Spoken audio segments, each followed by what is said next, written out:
David asked me to come along this afternoon and to say a little bit about really something to do with the conditions under which adverse events occur. I worked with David on the study that he conducted in Aberdeen that he just mentioned to you prior to the Irish one. My background is in industrial psychology. I'm not a clinician, and so within the Scottish Patient Safety Research Network, which is now finished but was running for a number of years, we were looking at ways we could bring in ideas from industry and apply it to patient safety. And I'm just going to give you a flavour of some of the kind of research and maybe some of the ideas about how and when adverse events occur.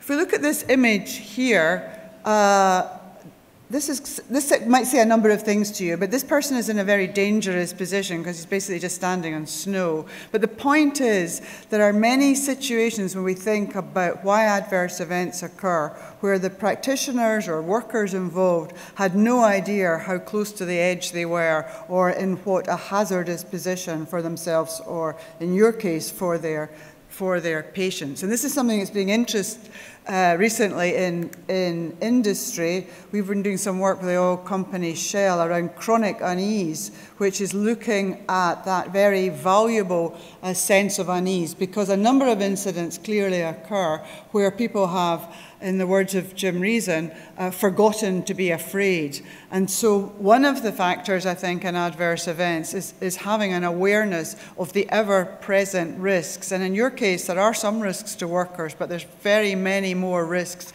to your patient. And we have seen some of the fatal accidents in healthcare where the team had no idea how close to the edge their patient was.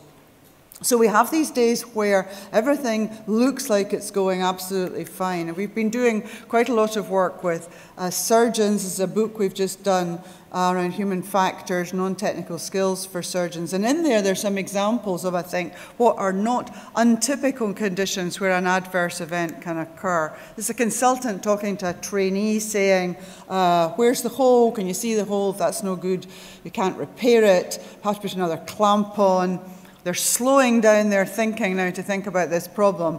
But the last phrase, I think, is very telling, where the surgeon is saying, this all started off so nicely, didn't it? So a very normal day, it's all going very well, and now we've got a problem that could, in this case, turn into an adverse event. There's another one, a surgeon explaining, you see, it's the routine cases. The bile duct injuries always happen in the easy gallbladders. That's what's happened here. It was an easy case. We were chatting and obviously not being as diligent as we should be. So this whole idea of dropping your guard, becoming slightly insensitive to the level of risk, and then the event starts potentially to unfold. And as we know, most of these events get caught and addressed before they turn into the kind of adverse events we've just seen in the data set. So that's one of the conditions where it's all normal, it's all routine, we're not expecting this to be a difficult day, we think this is going to be an easy case, then something starts to go wrong.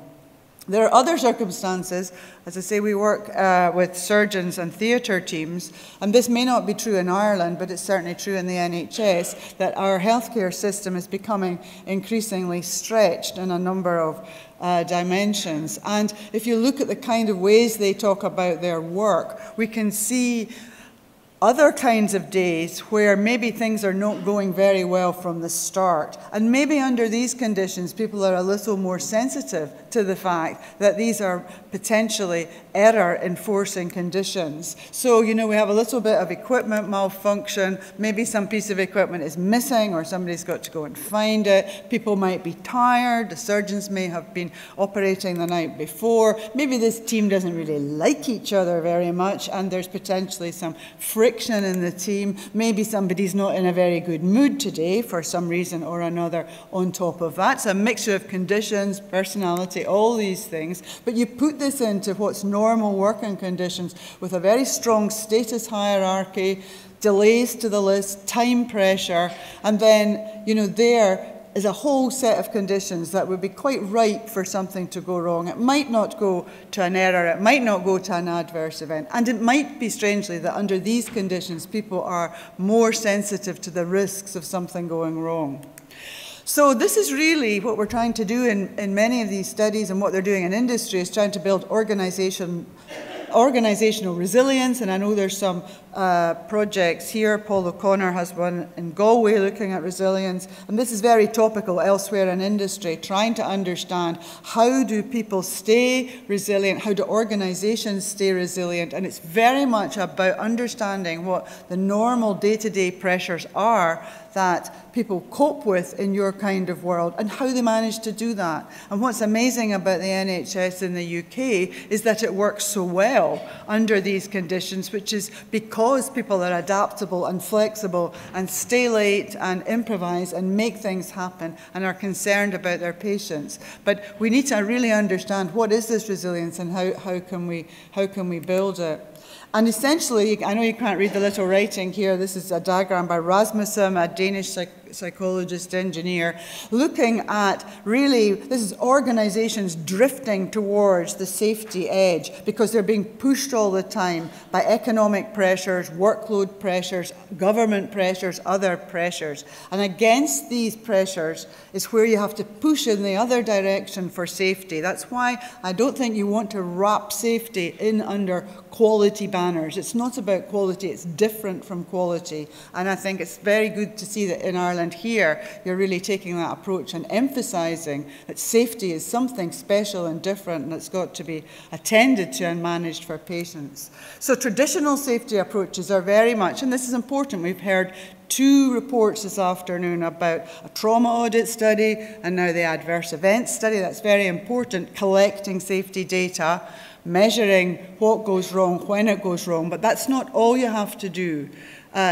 We need to look at what are the demands that people work under, what makes their tasks difficult, what makes the conditions more unsafe for them and their patients. And this means we really need to understand about the reality of what goes on in your workplaces, really to understand how we can create conditions that makes it easier for people to do the right thing and easier to stay resilient. So human factors approaches, this is psychologists and other professionals coming in to work in healthcare, which has only started really in the last 10 to 15 years, that after these rates of adverse events that David talked about were shown in the United States, United Kingdom, elsewhere, governments started to say, we have to do something about this. We can't afford to damage so many people.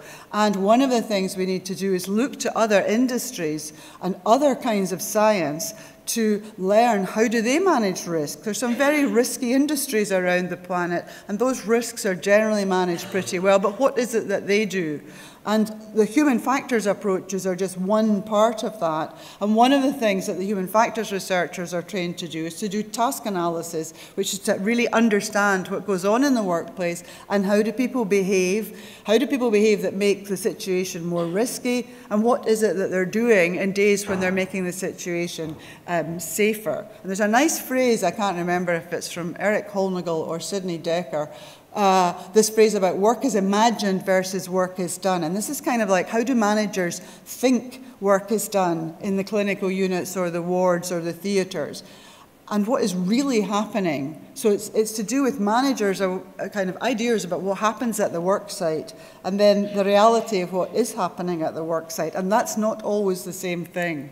So these are a couple of studies just to give a flavour. This was a study, and these are probably being run in Ireland as well, these safety culture, safety climate studies, but this small Scottish one that we did as part of our patient safety research, 2 of the factors that came out as predictive, both for patient injuries and worker injuries, even though they were just self-report data, were to do with staff perceptions of how many staff they had, what their staffing resources were, and how committed managers were to safety. And these are 2 key themes that pervade the kind of conditions that we need to be concerned about.